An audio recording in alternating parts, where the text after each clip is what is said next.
इस वीडियो में हम ये देखेंगे कि बैक टेस्टिंग क्यों ज़रूरी है, बैक टेस्टिंग की क्या पावर है और बैक टेस्टिंग आपकी स्ट्रेटजी को कैसे प्रॉफिटेबल बना सकती है। बैक टेस्टिंग में ये होता है कि आप अपनी स्ट्रेटजी को हिस्ट्री डाटा पे टेस्ट करते हैं, उसकी परफॉर्मेंस और उसके अलग अलग जो की मैट्रिक्स हैं उनको नोट करते हैं। इस वीडियो में हम वो की मैट्रिक्स भी डिस्कस करेंगे कि कौन से ऐसे की मैट्रिक्स हैं जो ख़ास हैं, जिन पे आपको तवज्जो देनी है और जिनमें आपका एज मौजूद हो सकता है। और इसके अलावा ये भी बात करेंगे कि बैक टेस्टिंग आपको प्रॉपर किस तरह से करनी चाहिए और किस तरह से बैक टेस्टिंग के रिजल्ट्स को कंपाइल करके उससे मीनिंगफुल जो रिजल्ट्स हैं वो आप निकाल सकते हैं। सबसे पहले ये देखते हैं कि बैक टेस्टिंग क्यों ज़रूरी है। बैक टेस्टिंग में आप जब हिस्ट्री डाटे पे अपनी स्ट्रेटजी को बैक टेस्ट करते हैं तो उसमें आपको सबसे पहली जो मेन चीज़ पता चलती है वो ये है कि आपकी स्ट्रेटजी प्रॉफिटेबल है या नहीं है। तो बैक टेस्टिंग किसी भी ट्रेडिंग सिस्टम या स्ट्रेटजी को बनाने का पहला मरहला है, तो इसको किसी भी तरह से मिस नहीं किया जा सकता। बैक टेस्टिंग का जो सबसे बड़ा फ़ायदा है वो ये है कि ये आपकी ट्रेडिंग में से साइकोलॉजी का जो इशू है उसको मिनिमाइज करती है।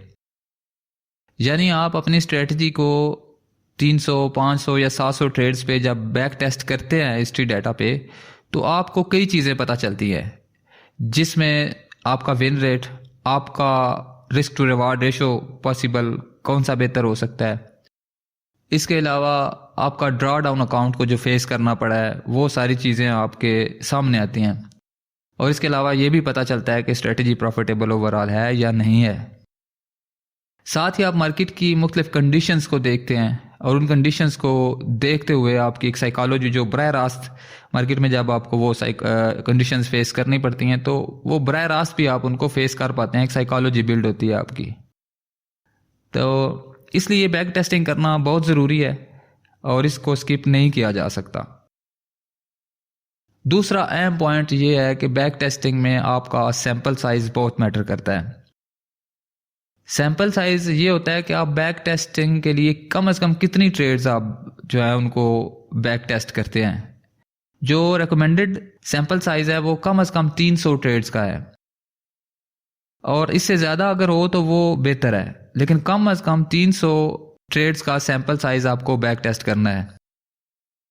300 का सैंपल साइज ऐसा है कि इसमें आपको तकरीबन सारी मार्केट की कंडीशंस जो हैं वो आप फेस करते हैं बैक टेस्टिंग करते हुए, यानी आपकी स्ट्रेटजी भी सारी कंडीशंस को फेस करती है, जिसकी वजह से उसकी ओवरऑल प्रॉफिटेबिलिटी जो है वो आपको मिलती है। यानी आप इसको ट्रेंड के अगेंस्ट भी टेस्ट कर पाते हैं, आप कंसोलिडेशन जो कि साइडवेज मार्केट होती है उसमें भी टेस्ट कर पाते हैं। इसके अलावा आप इसको एक अप ट्रेंड में या बुलिश मार्केट में भी टेस्ट कर पाते हैं। तो यानी मार्केट की जो डिफरेंट कंडीशंस हैं वो सारी इसमें शामिल हो जाती हैं आपकी स्ट्रेटजी में, आपको सारी फेस करते हैं, तो उसके जो कंपाइल्ड रिजल्ट्स हैं वो मीनिंगफुल होते हैं। बैक टेस्टिंग किसी भी नए ट्रेडर में कॉन्फिडेंस बिल्ड करने के लिए एक मेन किरदार अदा करती है। जो भी नए ट्रेडर्स हैं, ताकि पुराने ट्रेडर्स को भी ये साइकोलॉजी के इश्यूज फेस करने पड़ते हैं कि कॉन्फिडेंस नहीं होता ट्रेड्स पे। तो जब आप इतनी ट्रेड्स बैक टेस्ट कर लेते हैं तो आपको एक कॉन्फिडेंस जो है वो हासिल होता है, फिर आप मार्केट में प्रॉपर एग्जीक्यूशन जो है वो कर पाते हैं। तो बैक टेस्टिंग एतमाद भी आपकी ट्रेडिंग में पैदा करती है। अब इस बारे में बात करते हैं कि बैक टेस्टिंग को किस तरह से करना चाहिए। ये डिपेंड करता है आपकी स्ट्रेटजी पे, जो आपने रूल बनाए हैं सिस्टम के। तो बेसिकली आपने अपने रूल्स को बैक टेस्टिंग में समझ लें रिलीजियसली फॉलो करना है। आपके रूल्स का एक एक जो पॉइंट है उसको प्रॉपर आपने देखना है कि वो किस तरह से बन रहा है और बनने के बाद क्या हो रहा है और बनने से पहले क्या कंडीशन थी और जब बना तो तब ट्रेड के क्या रिजल्ट्स थे। तो ये तीनों चीज़ें आपने ट्रेडिंग जर्नल में नोट करनी है। बैक टेस्टिंग ये नहीं कि सिर्फ आपने ओवरऑल प्रॉफिटेबिलिटी उसकी निकाल ली और उसके बाद आपने बस उसको देखा जी ये बस इतनी ट्रेड्स विन हुई हैं और इतनी लॉस हुई हैं, ऐसा नहीं है।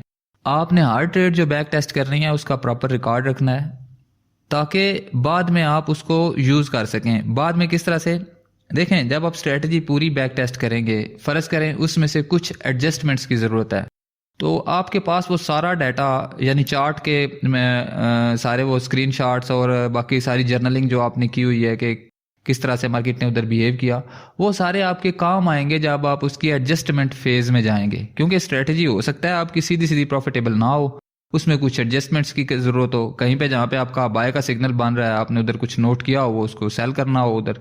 तो इसलिए प्रॉपर स्क्रीनशॉट्स, प्रॉपर उसकी जर्नलिंग यानी उस पर नोट बनाएं, और उसके बाद आपके पास वो बैक टेस्ट का सारा डाटा मौजूद होगा। दोबारा बार बार आपको बैक टेस्ट नहीं करना पड़ेगा। अदरवाइज आपको थोड़ी सी तब्दीली आप सोचते हैं तो दोबारा आपको वापस जाके मार्केट में सारा वो बैक टेस्ट करना पड़ेगा। तो एडजस्टमेंट्स के लिए ज़रूरी है कि आप साथ साथ जर्नलिंग करें और उसको सेव करें, डाटे को कहीं एक प्रॉपर स्ट्रक्चर में सेव करें। इसके अलावा आप बैक टेस्टिंग में ये भी नोटिस करें, आप जब जर्नल बनाएं, दूसरी टिप ये है आपके लिए कि उसमें आप थोड़ा सा एडजस्टमेंट्स को साथ साथ भी देखें। मे बी अगर कोई ट्रेड आपकी इस तरह से बन रही है कि वो थोड़ी सी एक चंद पॉइंट्स की वजह से आपका टीपी मिस हो पा रहा है, तो वो आप नोट करें कि कितनी ट्रेड ऐसी थी कि वो एक छोटे से चंद पॉइंट्स की वजह से उनका टीपी या स्टॉप लॉस हिट नहीं हुआ, तो वो भी एडजस्टमेंट में आपके काम आएगा। अब हम ये देखते हैं कि कौन से ऐसे की मैट्रिक्स हैं और कौन से ऐसे मुशाहिदात हैं जिनको आपने इग्नोर नहीं करना। वो आपके लिए मेन किरदार अदा करेंगे आपकी स्ट्रेटजी को रिफाइन करने में और आपके सिस्टम को मज़ीद बेहतर बनाने में। उसमें सबसे पहला फैक्टर है विन रेट का। स्ट्रेटजीज दो किस्म की होती हैं। आप नोट करें कि मार्केट से रेगुलर प्रॉफिट बनाने के लिए आपके पास मार्केट के लिए एज होना चाहिए। एज को आप दो तरह से डिफाइन कर सकते हैं चार्ट पे। नंबर एक तो आपके पास विन रेट का एज हो सकता है, और नंबर दो आपके पास रिस्क टू रिवार्ड रेशो का एज हो सकता है। विन रेट से मुराद ये है कि हो सकता है आपकी स्ट्रेटजी का रिस्क टू रिवार्ड रेशो तो कम हो, जिस तरह से एक के बदले $1 आपको मिल रहा हो, लेकिन आपका विन रेट हाई हो, 60, 70, 80% हो, तो फिर भी आप प्रॉफिटेबल हैं। और दूसरी कंडीशन ये हो सकती है कि आपकी स्ट्रेटजी का विन रेट तो कम आए, 30, 40 के आसपास आए, लेकिन आपका रिस्क टू रिवार्ड रेशो एक के बदले $5 या $10 हो या $3 हो फर्ज करें। अगर आप एक के बदले $3 ले रहे हैं और आपका विन रेट 40% भी है, तो फिर भी आप अगर कैलकुलेशन करें तो आप इंतहाई प्रॉफिटेबल हैं। तो इसलिए अपना एज डिफाइन साथ साथ करें, देखते जाएं कि आपका स्ट्रेटजी का जो एज है वो किस साइड पे है, विन रेट वाली साइड पे है या फिर रिस्क टू रिवार्ड रेशो वाली साइड पे है। इसलिए की मैट्रिक्स में आपका पहला जो फैक्टर है वो विन रेट है, और की मैट्रिक्स का जो दूसरा आपका पहलू है वो रिस्क टू रिवार्ड रेशो है। इसको आप इग्नोर नहीं कर सकते। तीसरा की मैट्रिक जो आपने देखना है वो ये देखना है कि ड्रा डाउन आपके अकाउंट में कितना आ रहा है। ये क्यों ज़रूरी है? ये इसलिए ज़रूरी है कि जब आप अपने सिस्टम को के लिए रिस्क मैनेजमेंट के रूल्स बनाएंगे तो तब आपको ये डाटा काम आएगा। फर्ज करें आपका अकाउंट 1% रिस्क के साथ अगर $10 ड्रा डाउन दिखा रहा है, तो आप इसका मतलब ये है कि आप उस पर कम से कम 3-4% रिस्क ले सकते हैं। आप अपने रिस्क पैरामीटर्स डिफाइन कर सकते हैं अपने ड्रा डाउन को देखकर। इसके लिए मैंने इस चैनल पे अलग वीडियो बनाई हुई है रिस्क मैनेजमेंट पे, वो आप देख लें, आपको पूरा उसका फार्मूला समझ आ जाएगा कि रिस्क मैनेजमेंट प्रॉपरली कैसे करते हैं। तो ये भी एक मेन फैक्टर है, इसको भी आपने नोट करना है कि ड्रा डाउन आपका कितना आ रहा है सिस्टम में। ये बैक टेस्टिंग पे एक बेसिक वीडियो थी। इंशाल्लाह फ्यूचर में मैं एक एडवांस वीडियो बैक टेस्टिंग पे बनाऊंगा। अगर आपको वो वीडियो चाहिए तो कमेंट में आप बताएं, तो मैं इंशाल्लाह एडवांस बैक टेस्टिंग पे आपको गाइड करूंगा कि और कौन कौन से फैक्टर हैं आपने जो देखने हैं और किस तरह से आप प्रॉपर बैक टेस्टिंग को कर सकते हैं और किस तरह से वो उसमें से प्रॉफिटेबिलिटी आप अचीव कर सकते हैं।